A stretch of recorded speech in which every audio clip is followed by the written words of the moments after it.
Hi everyone, welcome back to the channel. This is Ikram Iman और आज हम constitution, government, democracy in India का one shot revision करने वाले हैं। कुछ इंपॉर्टेंट क्वेश्चंस के थ्रू हम देखेंगे कि इंटायरली जो आपका सिलेबस है उसे हम कंप्लीट करेंगे। आई will not be discussing the previous year question over here क्योंकि मैंने ऑलरेडी टेलीग्राम ग्रुप पे शेयर कर दी है प्रीवियस ईयर क्वेश्चन। आप वहाँ से उसे देख सकते हैं, ठीक है। और कुछ इंपॉर्टेंट क्वेश्चंस मैं आपको बता दूंगी इसी के साथ साथ, ठीक है। और साथ साथ मैं आपको बता दूं कि एक व्हाट्सएप ग्रुप भी I have created, WhatsApp channel I have created primarily that you can join. And वहाँ पर आप जाकर जो है you can easily access all the notes which are available and everything you can access. तो वो WhatsApp जो ग्रुप है उसकी मतलब व्हाट्सएप चैनल की लिंक मैं डिस्क्रिप्शन बॉक्स में ऐड कर दूंगी, या फिर आप जो है टेलीग्राम को ज्वाइन करके वहाँ से भी इसकी लिंक ले सकते हैं। So you can do either way. तो let's get started with this video. इसकी entire playlist if you want to see in detail and understand, वो आपको ऑलरेडी अपलोडेड मिल जाएगी। Before watching this one shot you can watch that also. अब start करते हैं। Will not go to the syllabus and I will not be sharing this notes in Telegram because of some copyright issues. अब एक चीज़ मैं आपको बता दूं, इसका सिलेबस का फ्रेमवर्क क्या है। हम कॉन्स्टिट्यूशन के असेंबली डिबेट से शुरू करेंगे और we will go to discuss preamble, parliament के प्रोसीजर, प्रेसिडेंट को डिस्कस करेंगे शॉर्ट में, vice president, judiciary, judicial review. उसके बाद स्पेशली आपका जो फोकस होना चाहिए वो होना चाहिए 73rd 74th अमेंडमेंट। ये one of the most important question है, ठीक है, जिसमें आपको पंचायती राज इंस्टीट्यूशन का स्टैब्लिशमेंट मिलता है। तो पंचायती राज कितनी इफेक्टिव रही है, कितनी इनइफेक्टिव रही है, क्या प्रोविजंस थे और कितनी जो है ये अपने आप में सक्सेसफुल हो पाई है, ये चीज़ को हम डिस्कस करेंगे। इसके अलावा अगर हम देखें तो एक सबसे इम्पोर्टेंट क्वेश्चन आता है यहाँ पर पार्लियामेंट के फीचर्स, रोल के बारे में, जिसमें आप पार्लियामेंट्री कमिटीज़ के बारे में भी मेंशन कर सकते हैं। उसके अलावा एक इम्पॉर्टेंट क्वेश्चन जो है वो है regarding the judicial review. Judicial review का क्वेश्चन ऑलमोस्ट हर पेपर में आया है। जुडिशियल रिव्यू के बारे में हम पढ़ेंगे। और बेसिक स्ट्रक्चर डॉक्ट्रिन के बारे में क्वेश्चन आता है। बेसिक स्ट्रक्चर डॉक्ट्रिन क्या है, मैंने आपको ऑलरेडी जब मैं आपको एक्सप्लेन कर रही थी वहाँ पर मैंने आपको बताया था कि किस तरीके से बेसिक स्ट्रक्चर डॉक्ट्रिन इवॉल्व होती है। शुरुआत होती है इसकी Champakam Dorai Rajan versus union of India case से लेकर तो केशवानंद भारती तक के केस तक के आप देखेंगे कि it was a evolution process. एक शॉर्ट नोट आपको आता है वो है पीआईएल के ऊपर, ठीक है, पब्लिक इंटरेस्ट लिटिगेशन। ये आपके लिए इंपॉर्टेंट टॉपिक हो जाता है। तो ओवरऑल अगर हम देखें तो जुडिशरी से PIL, judicial activism, judicial overreach पे भी क्वेश्चन आ सकता है। ये सब तक के क्वेश्चन आएंगे और बाकी पार्लियामेंट पे आपको क्वेश्चन आएगा, प्रेसिडेंट के पावर्स के ऊपर क्वेश्चन आ सकता है। और एक क्वेश्चन आ सकता है कि प्राइम मिनिस्टर जो है वो प्राइमस इंटर पैरेस है या नहीं है, ठीक है, in Indian context first among equals है या नहीं। तो ये कुछ बेसिक क्वेश्चन ही आपको आएंगे। द थिंग इज कि आप कैसे इसका आंसर लिखते हो ज़्यादा मैटर करता है। Let's get started with it. सबसे पहले हम समझेंगे कि क्या जो कॉन्स्टिट्यूएंट असेंबली थी वो रिप्रेजेंटेटिव थी या नहीं। अगर आपको इसको पढ़ना है, ठीक है, नोट्स को आप स्क्रीनशॉट लेकर या फिर आप वीडियो को पॉज करके जो है वो पढ़ सकते हैं, ठीक है। तो आपको इजी रहेगा क्योंकि मैं लाइन बाय लाइन नहीं जाने वाली हूँ, मैं आपको जो है इसका क्रक्स बताने वाली हूँ, ठीक है। द थिंग इज कि कॉन्स्टिट्यूएंट असेंबली डिबेटेड ये होता है कि क्या ये रिप्रेजेंटेटिव थी या नहीं थी। तो फर्स्ट थिंग इज कि ये जो है डायरेक्टली इलेक्टेड नहीं थी लोगों के द्वारा। It was indirectly elected. Indirectly elected किसके द्वारा थी, हर एक जो पर्टिकुलरली आप देखेंगे प्रोविंशियल लेजिस्लेटिव असेंबलीज थी ब्रिटिशर के टाइम पे, उन्होंने जो है अपने अपने रिप्रेजेंटेटिव्स को भेजा था कॉन्स्टिट्यूएंट असेंबली में। तो क्रिटिक्स बोलते हैं कि कॉन्स्टिट्यूएंट असेंबली अपने आप में जो है वो डेमोक्रेटिक थी ही नहीं। और इसको हम देखते हैं कि पार्टली नॉमिनेटेड बॉडी थी। नॉमिनेटेड क्यों थी, क्योंकि अगर हम देखें जो प्रिंसली स्टेट्स थे, प्रिंसली स्टेट ने अपनी तरफ से मेंबर्स जो है नॉमिनेट करके भेजे थे, ठीक है। और जो प्रोविंशियल लेजिस्लेटिव असेंबलीज है उसमें से जो है मेंबर्स इलेक्ट होकर आए थे। तो ये पार्टली नॉमिनेटेड और पार्टली इलेक्टेड बॉडी थी। इसलिए इसे हम कह नहीं सकते कि ये जो है पूरी तरीके से डेमोक्रेटिकली इलेक्टेड बॉडी थी। It is a indirectly elected body और ये प्रोपोर्शनल रिप्रेजेंटेशन के अकॉर्डिंग जो है इलेक्ट हुई थी।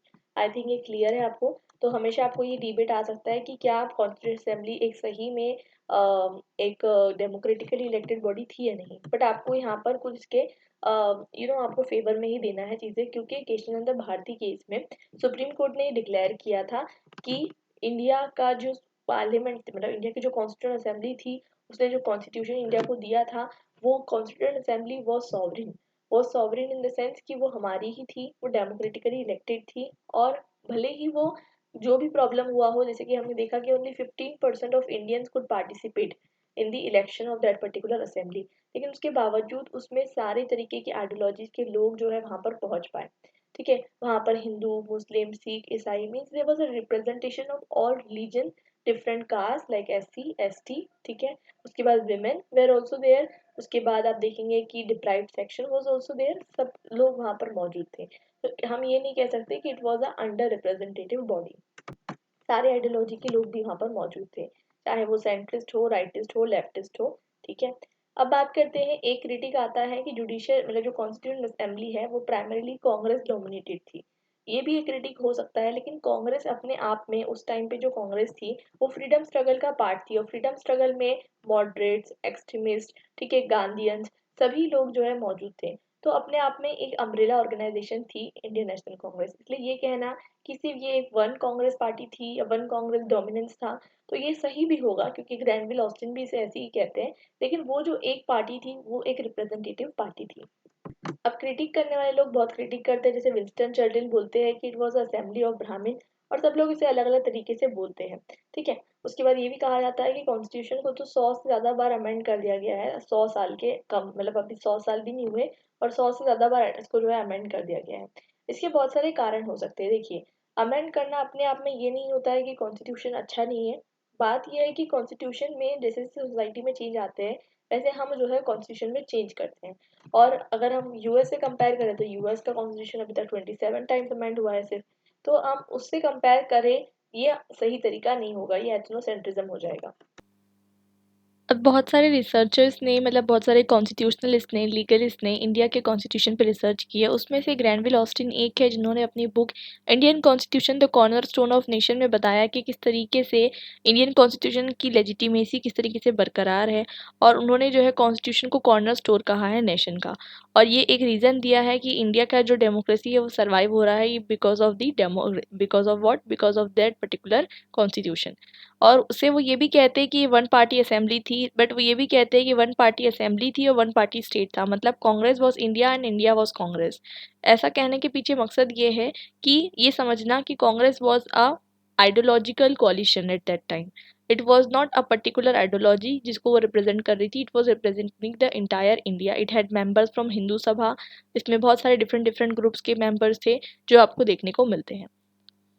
तो देर आर वेरियस आर्ग्यूमेंट्स जो आप दे सकते हो against the constituent assembly also, and you can give the arguments in favour of constituent assembly also. बस एक बात आप ध्यान रखिएगा, पेपर में आपको हमेशा जो है आर्ग्यूमेंट एंड करना है पॉजिटिव नोट पे, दैट इज प्रो में आपको एंड करना है। द रीजन बीइंग कि कॉन्स्टिट्यूंट असेंबली अगर आप बोलोगे कि सॉवरेन नहीं थी, मतलब आप पूरी कॉन्स्टिट्यूशनल सॉवरेनिटी को चैलेंज कर रहे हो। ठीक है, आप पूरी तरीके से जो है इंटायर आइडिया ऑफ इंडिया को चैलेंज कर रहे हो, so that is not possible. आपको हमेशा ये आर्ग्यूमेंट देना है that constituent assembly was sovereign, and भले ही वो डेमोक्रेटिकली इलेक्टेड नहीं थी, still it has a lot of, आप कह सकते हैं एक कंसेंसस जो है वो बिल्ड कर पाई, जो कि जिससे जो है एक प्रॉपर कॉन्स्टिट्यूशन बना जिसे सब लोगों ने एक्सेप्ट कर लिया। Let's talk about preamble of the constitution. Preamble को एन ए पलकीवाला जो है इंडियन कॉन्स्टिट्यूशन का आइडेंटिटी कार्ड भी कहते हैं। देखिए, इंडियन कॉन्स्टिट्यूशन को, प्रीएम्बल को बहुत सारे लोगों ने अलग अलग तरीके से डिफाइन किया है और अलग अलग तरीके से जो है इसे बताया है। और preamble is one of the most important part of our constitution. क्यों? क्योंकि ये एक तरीके से आप कह सकते हैं जिस्ट है, क्रक्स है, इंटायर कॉन्स्टिट्यूशन का एसेंस है।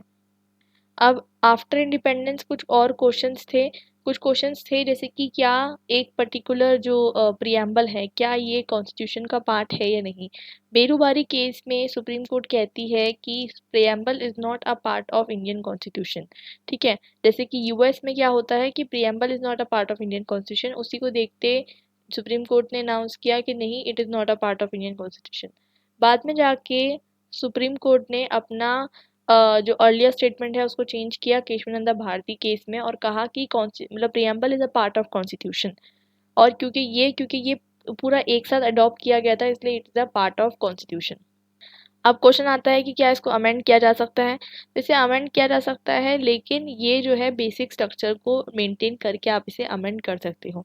ठीक है, ये आपको ध्यान रखना है, ये बात बस ध्यान रखनी है। जैसे कि आज भी मतलब कॉन्स्टिट्यूशन जो है आपको पता है एक ही बार अमेंड हुआ है, 42nd कॉन्स्टिट्यूशनल अमेंडमेंट में, जहाँ पर 3 वर्ड्स ऐड हुए थे, सोशलिस्ट, सेक्युलर और इंटीग्रिटी।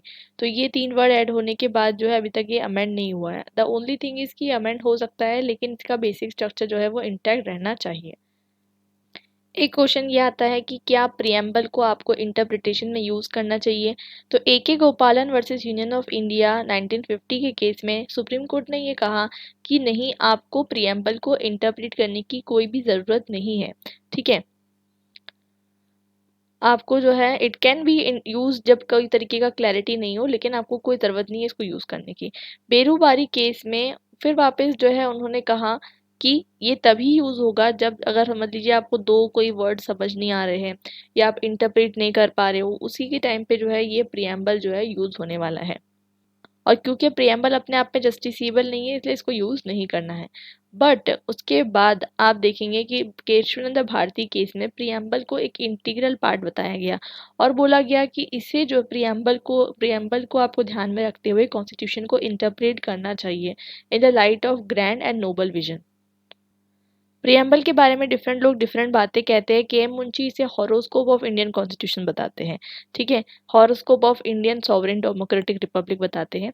प्रियम्बल को अगर हम देखें तो इसमें कोई प्रियम्बल अगर हम एक एक वर्ड को उसका समझे तो आपको समझ में आएगा देयर आर डिफरेंट वर्ड्स जिनकी डिफरेंट मीनिंग है। अब इसमें एक वर्ड आता है जो मोस्ट कंटेस्टेड है, जो इम्पोर्टेंट वर्ड भी है, वो है सेक्युलरिज्म। इंडियन सेक्युलरिज्म कैसा है, इसे अलग अलग स्कॉलर्स ने अलग अलग तरीके से डिफाइन किया है।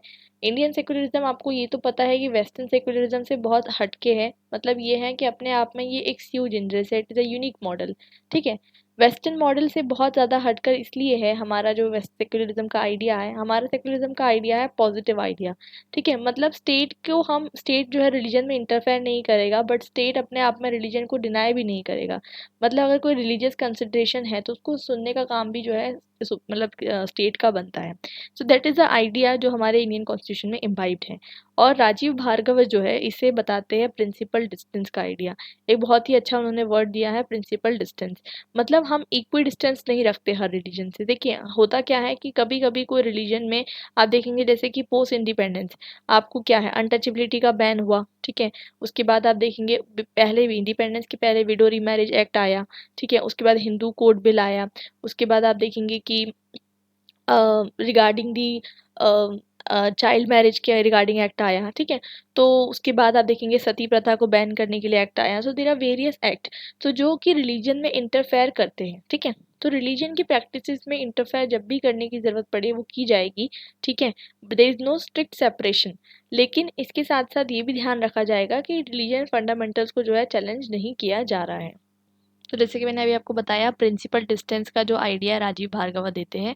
और भानु प्रताप मेहता का अगर हम देखें तो भानु प्रताप मेहता इसे बोलते हैं कि स्टेट जो है एक एसिमेट्रिकल इंटरवेंशन कर रहा है डिफरेंट रिलीजन में। मतलब सिमेट्रिकली इंटरवेंशन नहीं, मतलब ये रिलीजन का कुछ चेंज किया तो ज़रूरी नहीं दूसरे रिलीजन का कुछ चेंज होगा ही। द थिंग इज़ दैट कि जो भी इनइक्वालिटीज़ या फिर ऐसा लगेगा कि कोई सोशल इविल एक पर्टिकुलर रिलीजन में एग्जिस्ट करता है तो उसको एरेडिकेट करने की कोशिश की जाएगी। बट देखिए सेक्युलरिज्म को लेकर जो डिबेट्स है, कंट्रोवर्सीज है, ये कभी ख़त्म नहीं होने वाली, स्पेशली एक ऐसे कंट्री में जहाँ पर religion is closely associated to daily sphere of life. तो यहाँ पर आप देखेंगे कि religion is closely shaping the life, और इसमें सुप्रीम कोर्ट का इंटरवेंशन लोगों को पसंद नहीं आता है।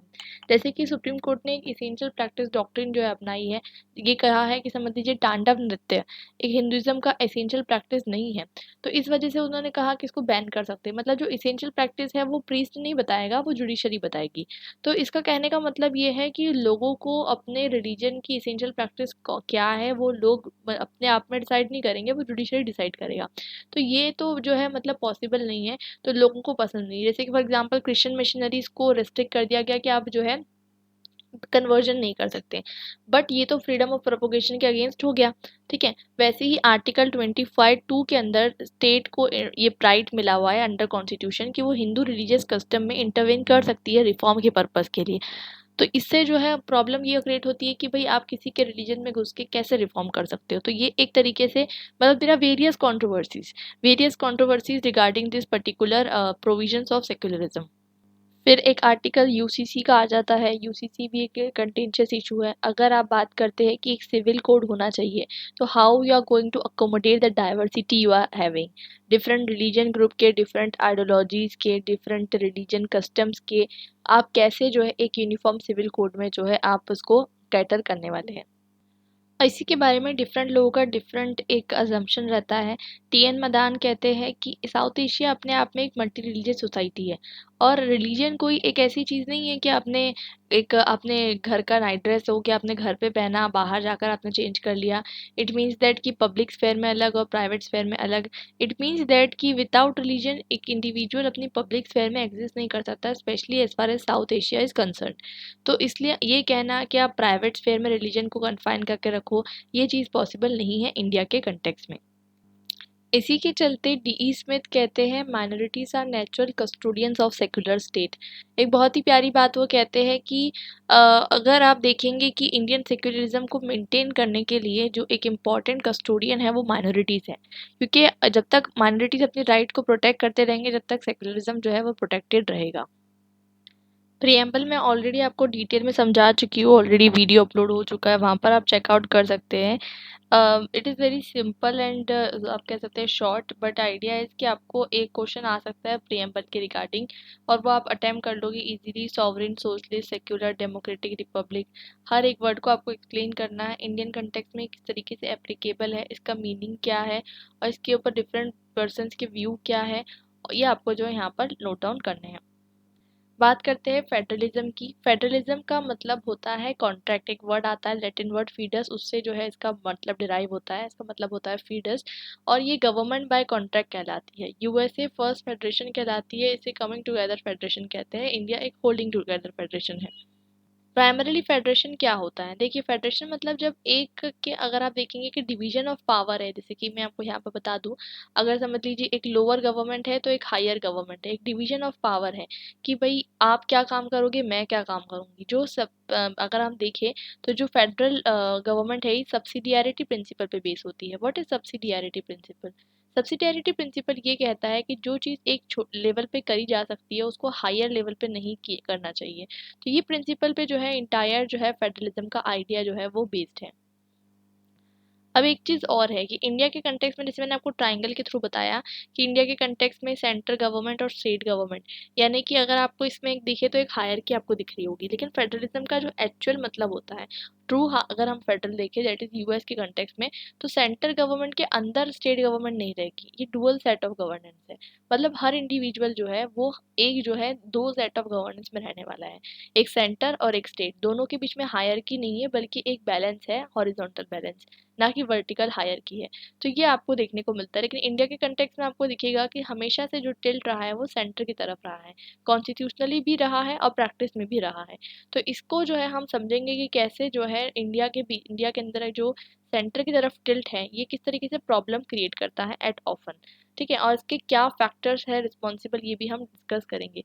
The one most important thing which I like to tell you कि ये क्वेश्चन भी आपका बहुत इंपॉर्टेंट है, सेंटर स्टेट रिलेशन के बारे में एक क्वेश्चन आपको आ सकता है।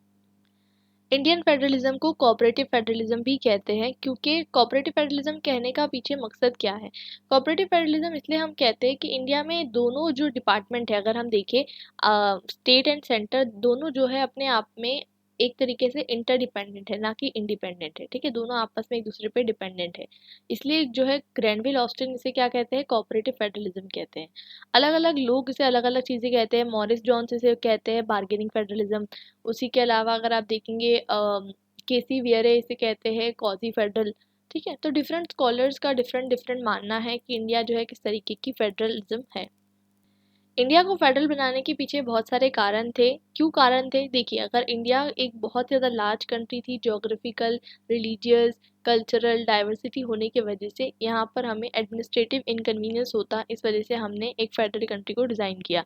रीजनल एस्पिरेशन भी हमारी बहुत सारी थी, इस वजह से हमने फेडरलिज्म को डिज़ाइन किया। अब अगर हमारा इंडियन कंटेक्स्ट हम देखें तो इंडिया एक एसिमेट्रिकल फेडरलिज्म कंट्री है। What is asymmetrical federalism? जैसे कि यूएस में होता क्या है, अगर हम समझेंगे, मैं आपको एक चीज़ बता देती हूँ। एक समझ लीजिए कि 50 स्टेट्स हैं, ठीक है। तो 50 स्टेट्स में से चाहे कोई स्टेट बड़ा हो या छोटा हो, सभी के समझ लीजिए 2 मेंबर्स जो है जाएंगे सेनेट में, ठीक है। लेकिन इंडिया में क्या होता है, जैसे कि यूपी जो है वो एक लार्ज स्टेट है, त्रिपुरा एक स्मॉल स्टेट है, सिक्किम एक स्मॉल स्टेट है। तो यहाँ से समझ लीजिए एक मेंबर जाएंगे, यहाँ पर से 80 मेंबर भी जा सकते हैं राज्यसभा में, ठीक है। मतलब मैं आपको ये कहना चाहती हूँ कि किस तरीके से पॉपुलेशन डिसाइड करती है कि कितने मेंबर्स जो है एक पर्टिकुलर स्टेट से जाएंगे एक पर्टिकुलर आप कह सकते हैं राज्यसभा में। तो इसे हम एसिमेट्रिकल फेडरलिज्म कहते हैं। सिर्फ ये कारण की वजह से नहीं, हर स्टेट को अलग अलग दर्जा मिला हुआ है। जैसे कि आर्टिकल 370 के बारे में आपने सुना होगा, जो एबॉलिश हो चुका है। सिर्फ वही नहीं, आर्टिकल 371 उस नॉर्थ ईस्टर्न स्टेट्स को कुछ स्पेशल ऑटोनॉमी प्रोवाइड करता है, जो अभी भी एग्जिस्ट करती है। इंडिया को क्वाजी फेडरल कहने के पीछे बहुत सारे आर्ग्यूमेंट है। देखिए, इसमें भी आपको एक चीज़ याद रखनी है कि इसको इंडिया को आपको पॉजिटिवली ख़त्म करना है। मतलब इंडिया के जो आंसर है, इसको पॉजिटिवली इस तरीके से ख़त्म करना है that no matter India is a quasi federal और नॉट। आपको ये चीज़ हमेशा ध्यान रखनी है कि चाहे इंडिया क्वाजी फेडरल क्यों ना हो, वो अपनी रीजनल और अपनी यूनिटी की नीड्स को मीट करने के लिए जो है क्वाजी फेडरल है। और उसमें आपको आर्ग्यूमेंट्स देने हैं कि डिवीजन ऑफ पावर जो है यूनियन की तरफ टिल्टेड है, ठीक है। और सेकेंडली रेसिडरी पावर्स, देखिए जितनी भी लिस्ट होती है एक स्टेट लिस्ट है, देखिए 7th शेड्यूल के अंदर आपको आर्टिकल 246 के अंदर, ठीक है, मिल जाएगा कि सेंट्रल लिस्ट क्या है, उसमें कितने आइटम है, ये ना इसको जिसे हम यूनियन लिस्ट कहते हैं। स्टेट लिस्ट के बारे में आपको मिल जाएगा और एक कॉन्करेंट लिस्ट मिल जाएगा, ठीक है। इसी के अंदर अगर आप देखेंगे तो स्टेट लिस्ट में कितने आइटम्स है ये आप डिस्कस कर सकते हैं, और यूनियन लिस्ट में कितने आइटम्स है ये आप देख सकते हैं। आपको इसमें दिखेगा तकरीबन 100 आइटम्स है, इसमें तकरीबन 61 आइटम्स है, और इसमें तकरीबन 59 आइटम्स है, ठीक है। आप चेक कर लीजिएगा, नंबर चेंज होते रहते हैं, मतलब नंबर चेंज होते रहते हैं, मतलब इसको अमेंड किया जा सकता है। अमेंड करने का भी एक प्रोसीजर है। प्रोसीजर क्या है, जब दोनों हाउसेस यानी लोकसभा और राज्यसभा स्पेशल मेजोरिटी से ये पास करते हैं कि हमें अमेंड करना है, और साथ में जो स्टेट लेजिस्लेचर होते हैं, स्टेट लेजिस्लेचर में half of the state legislature, मतलब लीजिए 28 स्टेट है, ठीक है।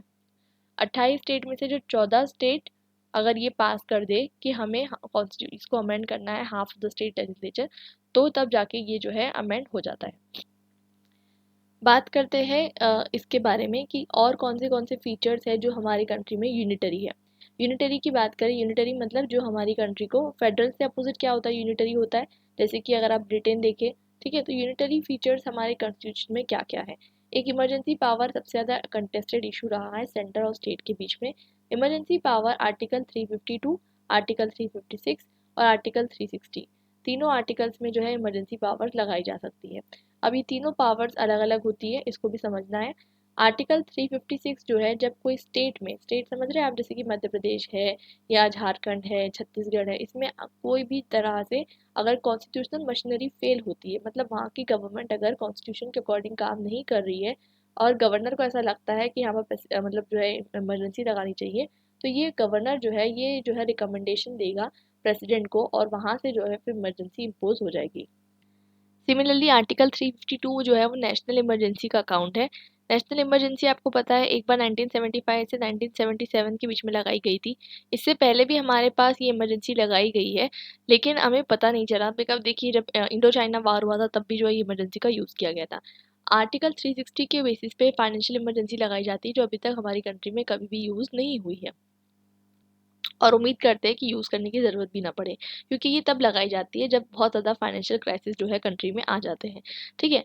तो अब आई थिंक ये आपको क्लियर हो गया होगा। आर्टिकल 3 अपने आप में एक तरीके से यूनिटरी फीचर है, क्योंकि आर्टिकल 3 ये कहता है कि यूनियन जो है, मतलब जो सेंटर है, वो कैसी भी तरीके से किसी भी स्टेट को अमेंड कर सकता है, उसकी बाउंड्रीज को डिलिनेट कर सकता है। जैसे अगर आपने अभी देखा होगा कि जम्मू कश्मीर जो है वो पहले एक स्टेट था, अब इसको जो है बाइफरकेट कर दिया गया। आप नया मैप देखेंगे इंडिया का, तो वहाँ पर से बाइफरकेट करके उसकी बाउंड्रीज क्रिएट कर दी गई है, उसको 2 यूटीज में कन्वर्ट कर दिया गया है, ठीक है।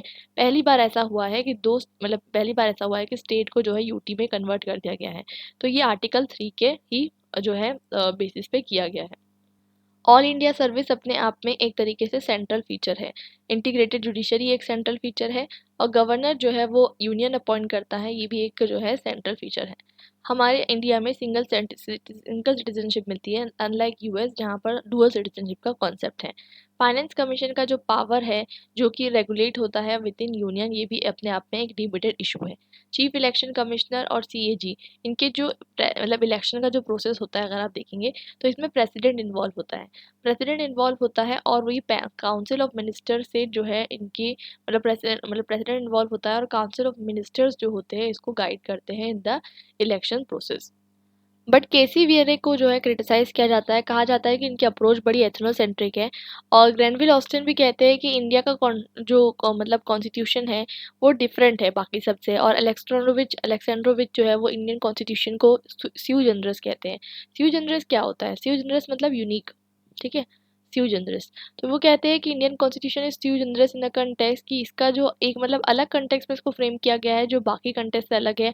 आप इसको यूएस से कंपेयर मत करिए, क्योंकि अगर आप यूएस को as a model of reference देखते हैं तो ये आप क्या कर रहे हैं, आप एथनोसेंट्रिज्म कर रहे हैं।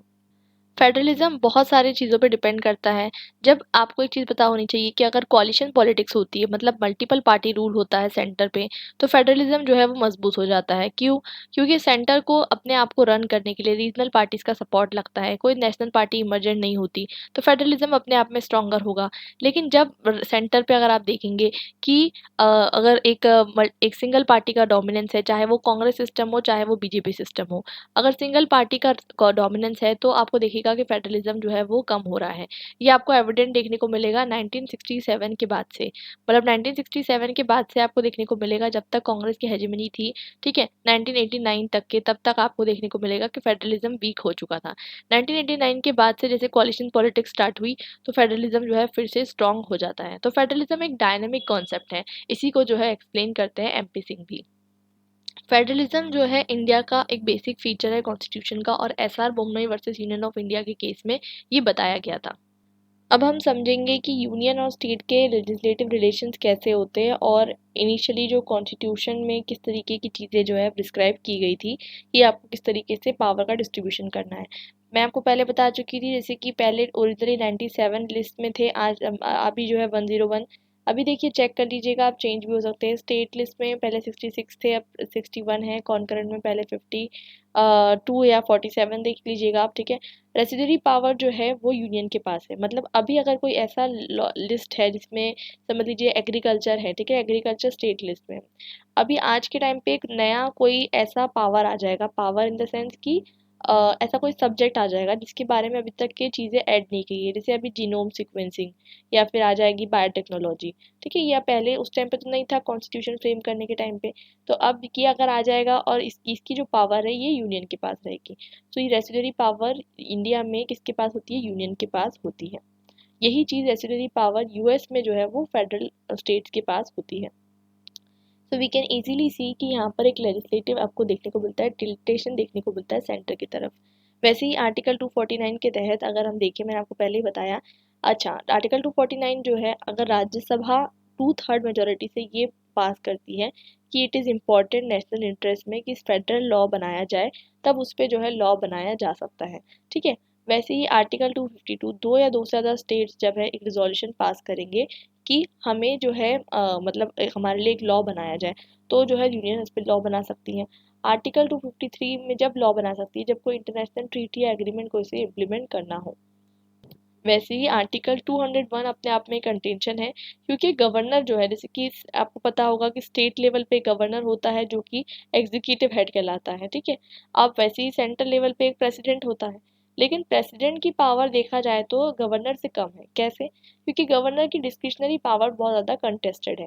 आर्टिकल 201 के अंदर गवर्नर अपने कोई भी बिल को, इनफैक्ट मनी बिल को भी रिजर्व करके रख सकता है for the consideration of the president, ठीक है। इसी के साथ साथ अगर गवर्नर को लगता है कि एक जगह पे गलत तरीके से मतलब स्टेट रन हो रहा है, फेलियर ऑफ कॉन्स्टिट्यूशनल मशीनरी है, तो वो जो है वहाँ पर उसे क्या कर सकता है, वहाँ पर वो उसे 256 आर्टिकल के अंदर, सॉरी 356 आर्टिकल के अंदर प्रेसिडेंट को रिकमेंड कर सकता है कि यहाँ पर जो है फेलियर ऑफ कॉन्स्टिट्यूशनल मशीनरी हो गई है, तो आप जो है प्रेसिडेंट रूल इम्प्लीमेंट कर दीजिए।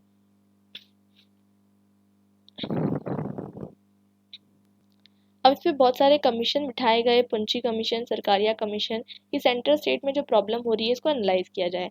प्रॉब्लम एनालाइज करने के बाद ऑब्जर्वेशन ये आया कि प्रॉब्लम जो है एक्चुअली मतलब कॉन्स्टिट्यूशन में नहीं है। प्रॉब्लम इसमें है कि जो पावर का जो है मिसयूज़ हो रहा है, जैसे कि आर्टिकल 356 का मिसयूज़ हो रहा है, गवर्नर के इंस्टीट्यूशन का मिसयूज़ हो रहा है, ऑल इंडिया सर्विस का मिसयूज़ हो रहा है। तो इस तरीके से जो है आप देख सकते हैं कि इसमें जो है रिलेशन जो है सेंटर और स्टेट के स्ट्रेन रह रहे हैं। अब जैसे अगर हम देखें आर्टिकल 356, तो आर्टिकल 356 का गलत इस्तेमाल किया जा रहा है। जैसे 1971 में जब जनता पार्टी सेंटर में आई थी तो उन्होंने 9 स्टेट की लेजिस्लेटिव असेंबलीज को डिसॉल्व कर दिया था, ये कहकर क्योंकि कांग्रेस जो है एक भी सीट नहीं जीती है, तो इसलिए जो है हो सकता है कांग्रेस का मैंडेट जो है लोग नहीं चाहते। सिमिलर एक्ट 1980 में जब इंदिरा गांधी गवर्नमेंट पावर में आई तो उन्होंने भी जो है 9 स्टेट की असेंबलीज को डिसॉल्व कर दिया, जो कि जनता पार्टी की थी। इट मीन्स दैट कि पार्टी पार्टी कॉन्फ्लिक्ट है। ये एक चीज़ एविडेंट है कि सेंटर पे अगर एक पार्टी है और स्टेट पे डिफरेंट पार्टी है तो वहाँ पर कॉन्फ्लिक्ट होना जो है वो एविडेंट है। ये आपको इंडियन कंटेक्स्ट में देखने को मिल जाएगा। तो the conflict is between party and party, ठीक है। तो इसलिए हम कहते हैं कि पार्लियामेंट्री फॉर्म ऑफ गवर्नमेंट जो है it is not best for the federal system to work, क्योंकि यहाँ पर लोग पार्टी लॉयल्टी ज़्यादा होती है as compare to democracy loyalty. तो आर्बिट्री प्रैक्टिसेस आपको ज़्यादा यहाँ पर देखने को मिलेगी। जुडिशियल एक्टिविज्म, प्रेसिडेंशियल एक्टिविज्म और कॉलिशन पॉलिटिक्स की वजह से अब जाकर जो है मिसयूज ऑफ आर्टिकल 356 कम हो गया है। जुडिशियल एक्टिविज्म कैसे? SR Bommai versus union of India case में 1994 में जुडिशरी ने कहा कि फेडरलिज्म एक बेसिक स्ट्रक्चर है। वैसे ही अभी नेबम राबिया का जो केस था उसमें सुप्रीम कोर्ट ने कहा कि जो अगर कोई भी असेंबली को डिसॉल्व किया है तो वहाँ पर आपको उसका जस्टिफिकेशन देना होगा। It is not beyond judicial review. और अरुणाचल प्रदेश की जो असेंबली है उसको जो है वापस जो है क्या कर दिया गया, रिस्टोर कर दिया गया। तो ये जुडिशियल एक्टिविज्म हो गया। प्रेसिडेंशियल एक्टिविज्म, कभी कभी जो प्रेसिडेंट है वो भी डिक्लाइन कर देते हैं कि हम ये पर्टिकुलर असेंबली को जो है डिसॉल्व नहीं करेंगे। कॉलिशन पॉलिटिक्स की वजह से भी जो है फेडरलिज्म स्ट्रेंथन हो जाता है। तो ये सारे फैक्टर्स रिस्पॉन्सिबल है for the reduction in the use of article 356। अब बात करते हैं सेंटर स्टेट के फाइनेंशियल रिलेशंस के बारे में। फाइनेंशियल रिलेशंस अपने आप में सबसे ज़्यादा कॉन्फ्लिक्टिंग एरिया है, क्योंकि पैसा सबसे ज़्यादा इंपॉर्टेंट होता है। अब देखिए स्टेट जो है वो मतलब सेंटर जो है वो क्या एक्ट करता है, as a big brother act करता है, ठीक है। बिग ब्रदर एक्ट करने की वजह से क्या होता है, बिग ब्रदर का जितना मन करे वो पैसा देता है, नहीं मन करे नहीं देता है। होता क्या है इंडिया के कंटेक्स्ट में अगर हम देखें तो कुछ कॉन्स्टिट्यूशनल आर्टिकल्स में, जैसे कि आर्टिकल नंबर 268 से लेके 293 तक के डिवाइडेड है कि किस तरीके से फाइनेंशियल डिवीजन होने वाला है। 280 में बताया गया है कि एक तरीके से आपको फाइनेंस कमीशन को इंस्टीट्यूट करना है। लेकिन इसके बावजूद आपको देखने को मिलता है कि आर्टिकल्स का मतलब पावर्स का डिस्ट्रीब्यूशन जो है इतना फेयरली नहीं हो पाता। क्यों नहीं हो पाता? इसलिए नहीं हो पाता क्योंकि अगर आप देखेंगे कि फाइनेंस कमीशन अपने आप में जो है एक तरीके से आप देखते हैं डेमोक्रेटिकली इलेक्टेड बॉडी नहीं होती है। और ये जो डिस्ट्रीब्यूशन होता है बहुत हद तक के स्टेट्स को आर्बिट्री लगता है कि गलत तरीके से किया गया है, गलत इंटेंशन से। और इसमें भी पार्टी का एक बहुत इंपॉर्टेंट रोल होता है। स्टेट गवर्नमेंट को क्या प्रॉब्लम है? स्टेट गवर्नमेंट को ये प्रॉब्लम है कि सबसे पहली बात तो जो स्टेट टैक्स, जैसे कि एक सबसे इम्पॉर्टेंट चीज़ ये है कि आर्टिकल ये डिसाइड करता है पर्टिकुलरली कि जो भी स्टेट सब्जेक्ट्स रहेंगे उस पे जो टैक्स लगाए जाएंगे वो स्टेट कलेक्ट करेगा। जो सेंटर सब्जेक्ट्स रहेंगे, यूनियन सब्जेक्ट्स रहेंगे, उस पे जो टैक्स लगाए जाएंगे वो यूनियन करेगा। ठीक है, इतना आपको क्लियर है। तो अब जो चीज़ स्टेट लिस्ट के अंदर आती है वो सब्जेक्ट इतने ज़्यादा जो है आप देखेंगे, आप कह सकते हैं कि इलास्टिक टैक्सेस नहीं है, मतलब इतना ज़्यादा इस पे रिवेन्यू जनरेट नहीं होता है। जो यूनियन लिस्ट में टैक्सेस है उस पे रिवेन्यू ज़्यादा जनरेट होता है। दूसरा सोर्स क्या है कि स्टेट को जो है ग्रांट मिले। अब ग्रांट मिलने के लिए फाइनेंस कमीशन डिसाइड करता है कि डिफरेंट ग्रांट कितना मिलेगा पर स्टेट को। इसमें भी आप देखेंगे आर्बिट्री होता है, मतलब किसी स्टेट को ज़्यादा ग्रांट दिया जा रहा है जहाँ पर स्टेट और सेंटर की पार्टी सेम है, और जहाँ पर स्टेट और सेंटर की पार्टी चेंज है वहाँ पर ग्रांट जो है वो कम दिया जा रहा है। और ये क्वाइट एविडेंट आपको हर केस में देखने को मिल जाएगा। ये कोई पार्टी से लिमिटेड नहीं है, ये पॉलिटिकल स्टेटमेंट नहीं है कि कोई XYZ पार्टी की मैं बात कर रही हूँ। ये आपको evident last 75 years of independence में दिख जाएगा। और भी बहुत सारी प्रॉब्लम है स्टेट को ये प्रॉब्लम है कि उनका जो फाइनेंस कमीशन का जो रिकमेंडेशन है, प्राइमरीली अगर हम देखें तो वो स्टेट गवर्नमेंट को आप देखेंगे there is no representation. State government का कोई रिप्रेजेंटेशन है ही नहीं फाइनेंस कमीशन में। इस वजह से स्टेट को हमेशा ज़्यादा जो है प्रॉब्लम रहती है। It's a entirely union body. और जो प्लानिंग कमीशन 75 ईयर्स से था उसको जो है प्राइमरली अगर हम देखें उसने भी कोई बहुत अच्छा काम नहीं किया है। बहुत अच्छा काम नहीं किया इन द सेंस कि प्लानिंग कमीशन ने भी जो है फेडरलिज्म को अंडरमाइन कर रखा था। उसको रिप्लेस करके जो नीति आयोग लाया गया, नीति आयोग को लाया गया तो उसको बालवीर अरोड़ा कहते हैं कि it is the imperfect clone of what the institution it has tried to replace. मतलब इसने जो है कॉन्स्टिट्यूशनल जिस तरीके से प्लानिंग कमीशन को रिप्लेस करने की कोशिश की, उस तरीके से प्लानिंग कमीशन जो है रिप्लेस नहीं हो पाया, और नीति आयोग अपने आप में जो है एक अनसक्सेसफुल मॉडल बन के रह गया। नीति आयोग में भी अगर आप देखें तो नीति आयोग अपने आप में एक बॉटम अप अप्रोच को फॉलो करती है। वहाँ पर सभी लोग आके डिस्कशन करते हैं, लेकिन इसकी जो फाइनल रिपोर्ट होती है ये बाइंडिंग नहीं होती। और जो जो भी तरीके का एलोकेशन होता है अब फाइनेंस मिनिस्ट्री करती है, और ये भी जो है क्या कहते हैं स्टेट्स को जो है पसंद नहीं आ रहा है। ठीक है, तो 14 फाइनेंस कमीशन ने क्या कहा था कि आप स्टेट का जो रेवेन्यू है वो 42% तक आप रखो, लेकिन ऐसा हुआ नहीं। ठीक है, मतलब आप देखेंगे कि उसके बावजूद आप देखेंगे स्टेट जो है वो खुश नहीं है।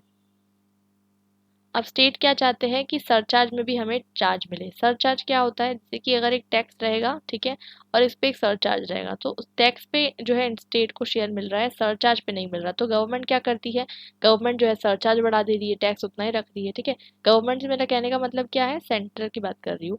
सेंटर की बात करने के पीछे मकसद ये है कि स्टेट गवर्नमेंट चाहती है कि हमें ज़्यादा से ज़्यादा फंड मिले, क्योंकि हमें बहुत सारी डेवलपमेंटल एक्टिविटीज़ पे खर्च करना है, और वो खर्च करने के लिए हमें क्या करना होगा, हमें फंड की ज़रूरत है। अगर हम देखें सेंटर और स्टेट के रिलेशन के बारे में जीएसटी से क्या इम्पैक्ट क्रिएट हुआ है, तो जीएसटी में अगर आप देखेंगे तो कुछ अमेंडमेंट हुए हैं regarding the various article and amendment. ठीक है, यहाँ पर आपको दिख जाएंगे 268, 268A, 270, 271, 269 और 268। अब इससे अमेंडमेंट से मेरा क्या लेना देना, अमेंडमेंट से ये लेना देना है कि आपको ये समझना है कि जो आर्टिकल्स ये जो अमेंड किए गए हैं, इसमें जो स्टेट की ऑटोनॉमी है उसको कहीं ना कहीं कम किया गया है। कैसे कम किया गया है, पहले जो वैट जो है, सेल्स टैक्स जो है, जो हर स्टेट अपनी तरफ से डिसाइड करता था, अब ये जीएसटी में सब्ज्यूम हो गया है। अब जीएसटी में सब्ज्यूम हो गया है, जीएसटी में सब्ज्यूम होने के बाद ये स्टेट को मिलता तो है, लेकिन कहने का मतलब ये है कि जो पहले हर स्टेट अपना अपना डिसाइड कर सकता था कि कितना मुझे टैक्स रखना है, वो अब ये डिसाइड नहीं कर पा रहा है। तो यही सारे इश्यूज की वजह से सेंटर और स्टेट के रिलेशंस जो है वो हमेशा आपको टेंस देखने को मिलते हैं। मूविंग अहेड हम चलते हैं पंचायती राज के ऊपर। पंचायती राज आपको पता है 73rd अमेंडमेंट से इंट्रोड्यूस किया गया था, म्यूनिसिपल गवर्नमेंट 74th अमेंडमेंट से इंट्रोड्यूस किया गया था। ग्रास रूट डेमोक्रेसी में एक स्टेप है। ग्रास रूट डेमोक्रेसी क्या होती है, देखिए, अगर जब आप डेमोक्रेसी की बात करते हैं, ग्रास रूट क्या होती है, ग्रास होती है, ठीक है, ग्रास यानी कि बिल्कुल लोअर लेवल पे। तो जो लोअर लेवल पे अंडर प्रिविलेज डिप्राइव्ड पीपल है, उनके जब आप डेमोक्रेसी में लेकर आओगे तो उसे हम ग्रास रूट डेमोक्रेसी कहते हैं। ये गांधीयन आइडिया है, स्वराज का आइडिया है, रेडिकल डेमोक्रेसी के आइडिया से भी एसोसिएटेड है, जो कि एम एन रॉय का आइडिया है। प्राइमरली अगर गांधी जी का हम आइडिया देखें तो वो हमेशा चाहते थे कि एक डेमोक्रेसी कैसी हो जिसमें जो भी जितने भी लोग रह रहे हो वो डेमोक्रेसी स्टार्ट हो एट द लोअर लेवल। ठीक है, और ग्रास रूट डेमोक्रेसी के बहुत सारे बेनिफिट्स है, जैसे कि गुड गवर्नेंस। गुड गवर्नेंस जब तक नहीं हो सकता जब तक आप कम्युनिटी को पार्टिसिपेट ना करो। सस्टेनेबल डेवलपमेंट, सस्टेनेबल डेवलपमेंट जो है एजेंडा 21 जो अडेप्ट किया गया था रियो समिट में, वो भी रिकॉग्नाइज करता है कि कम्युनिटी पार्टिसिपेशन बहुत ज़रूरी है। समझ लीजिए आपको सफाई रखनी है, ठीक है, अब गवर्नमेंट जो है वो आपको मोटिवेट जब तक नहीं करेगी कि आप क्लीनलीनेस लाओ, गवर्नमेंट कितनी भी कोशिश कर ले, जब तक आप जो है नहीं करेंगे, कम्युनिटी पार्टिसिपेट नहीं करेंगे, क्लीनलीनेस नहीं मेंटेन करेंगे, सोसाइटी जो है क्लीन नहीं दिखने वाली। Political education and training is also very important. तो आई होप यहाँ तक कि आपको चीज़ें जो है क्लियर है। बात करेंगे पंचायती राज के इंस्टीट्यूशन के इवोल्यूशन के बारे में। तो जो पंचायती राज का इंस्टीट्यूशन है, ये हमने देखा कि 1947 में जब कॉन्स्टिट्यूशन असेंबली मेकर आए थे, उन्होंने जो है सोचा कि हमें जो है कॉन्स्टिट्यूशन असेंबली में ये जो है चीज़ को डिस्कस नहीं करना है। क्यों? क्योंकि एक मॉडर्न स्कूल ऑफ थॉट था, इसमें नेहरू जी भी थे और अम्बेडकर जी भी थे। उन्होंने कहा कि सेंट्रलाइज आइडिया ज़्यादा अच्छा रहेगा, क्योंकि ये जो है विलेजेस को क्या समझते थे, विलेजेस को समझते थे that it is a dense of what, it is a dense of casteism. इसलिए जो है इसे जो है सही नहीं रहेगा डेवलप करना। लेकिन गांधी जी का जो आइडिया है वो आर्टिकल 1440 तक के सीमित रह गया। आर्टिकल 40 जो डीपीएसपी था उसमें जो है गांधी जी का आइडिया डाला गया कि भाई जो भी जब भी कोशिश की जाएगी तो स्टेट गवर्नमेंट जो है कोशिश करेगी कि आने वाले टाइम में विलेज एम्पावरमेंट के लिए कोशिश की जाए। बाद में जाकर एक बहुत ज़्यादा इवोल्यूशन की एक प्रोसेस हुई, उसके बाद जाके पंचायती राज इवॉल्व होती है। ये इवॉल्व कैसे हुई उसको हम समझते हैं। फर्स्ट फेज में जो है आपको सबसे पहले देखने को मिलता है 1952 में एक कम्युनिटी डेवलपमेंट प्रोग्राम शुरू होता है बाय नेहरू। और वो जो है क्या करते हैं कि मतलब पूरी कंट्री में आपको देखने को मिलेगा कि इट वाज अ प्रोग्राम जो लॉन्च किया गया था, जिसके अंदर कम्युनिटी पार्टिसिपेशन पे एम्फोसाइज किया जाता है। इसकी रिपोर्ट को एनालाइज करने के लिए बलवंत राय मेहता की कम्युनिटी बिठाई गई थी 1957 में, जो अपनी रिपोर्ट देती है। उसके अकॉर्डिंग ये प्रोग्राम कम्प्लीटली फेल हो जाता है। क्यों फेल हो जाता है? क्योंकि ब्यूरोक्रेसी इसमें अपना साथ नहीं देती। इसके बाद जो है ये रिकमेंडेशन आती है कि आपको डेमोक्रेटिक डिसेंट्रलाइजेशन करना चाहिए, यानी पंचायती राज शुरू करना चाहिए। अब पंचायती राज को जो है शुरू करते हुए नेहरू जो है 1959 में या 1960 में एक नागपुर कह रही हूँ, नागौर डिस्ट्रिक्ट जो है वहाँ पर जो है राजस्थान के शुरू करते हैं अपना जो आइडिया है पंचायत का। फर्स्ट वहाँ पर पंचायत स्टैब्लिश होती है। उसके बाद धीरे धीरे करके हर जगह पे पंचायत स्टैब्लिश हो जाती है। अब ये तो हो गया। पंचायत स्टैब्लिश होना इनफ नहीं था। पंचायत स्टैब्लिश होने के बाद भी आपको देखने को मिलेगा स्टैग्नेशन हो जाता है। स्टैग्नेशन क्यों हो जाता है? बहुत सारे रीज़न होते हैं। रीज़न जैसे कि आप देखेंगे इंटरनल रीजंस भी हैं।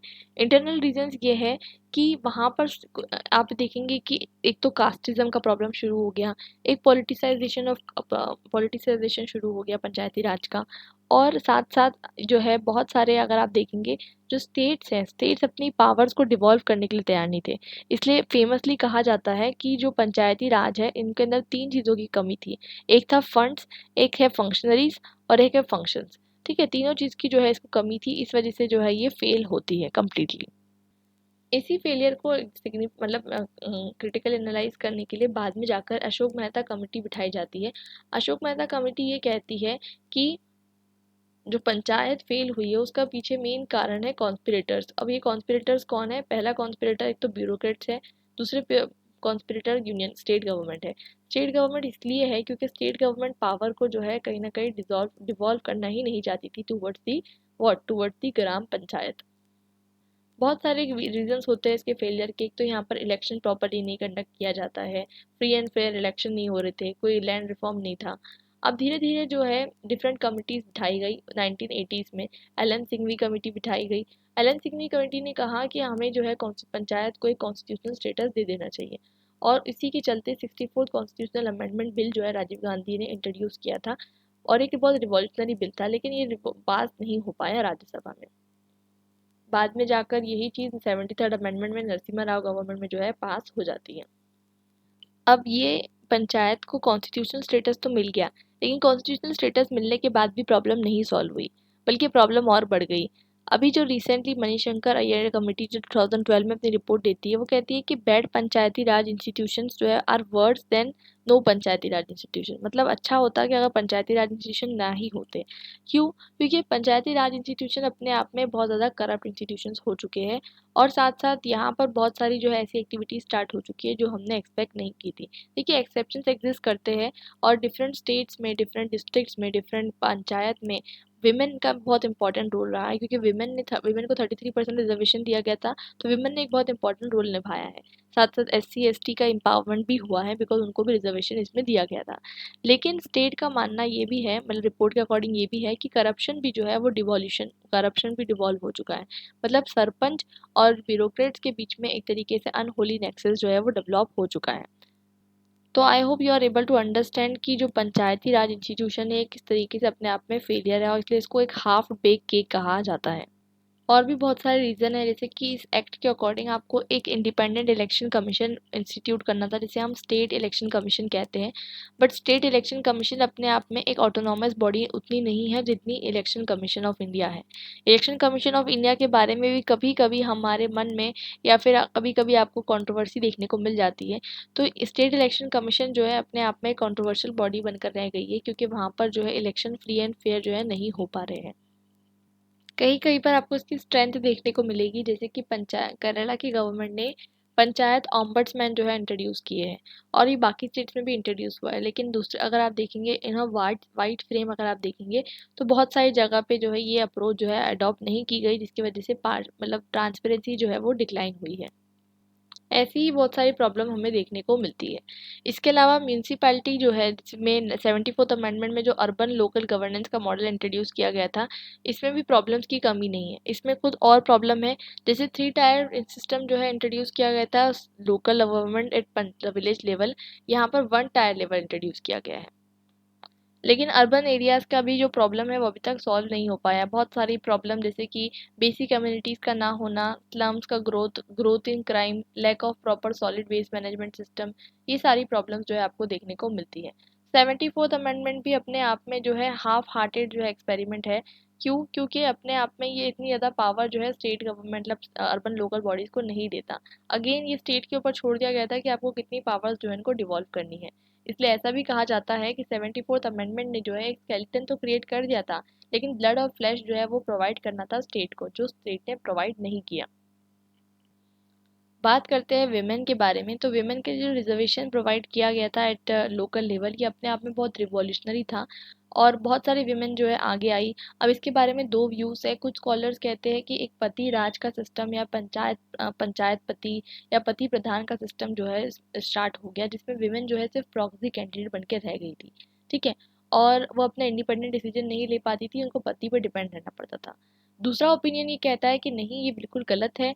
विमेन जो है अपना ओपिनियन खुद जो है एक्सरसाइज कर पा रही थी और बहुत सारे लोगों ने अपना जो है आप देखेंगे कि बहुत पॉजिटिव रोल जो है प्ले किया है। जैसे कि एग्जांपल दिया जाता है, फातिमा बी जो है सरपंच है village in Kurnool district of AP, उसने एक बहुत ही अच्छा काम किया इकोनॉमिक एम्पावरमेंट का, और इसको रिकॉग्नाइज करके यूएनडीपी ने उन्हें जो है रिवॉर्ड भी दिया है। तो बहुत सारे विमेन ने जो है इस पे पॉजिटिव काम किया है। आई होप यहाँ तक आपको चीज़ें क्लियर है। एंड सेंटर स्टेट रिलेशंस हमने डिस्कस कर लिया, एंड हमने फेडरलिज्म के बारे में डिस्कस कर लिया। We have also discuss about grass root democracy, grass root movements की क्या क्या प्रॉब्लम्स जो है आपको देखने को मिल रही है। अब हम जो है जुडिशियल एक्टिविज़म के बारे में बात करेंगे।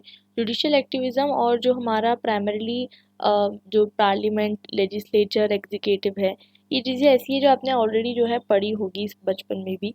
और अब बचपन से आप, if you have been studying social science, you have already studied all this things. इसके बारे में बस थोड़ा सा डिटेल में हमें जानना है। तो अभी के लिए इतना ही। मैं आपको जो है नेक्स्ट पार्ट में लाने की कोशिश करूँगी प्रोबेबली, कि I will try my best, और इसमें हम डिस्कस करेंगे। और अभी के लिए जो है आप इसको जो है I am uploading this video as part 1, ताकि आप इसे एग्ज़ाम से पहले देख सकें, ताकि आपको एग्ज़ाम से पहले जो है इसका रिविजन मिल जाए। So I will meet in the next video and we will continue the remaining topics and we will try to finish our syllabus on time. Till then, bye and happy learning.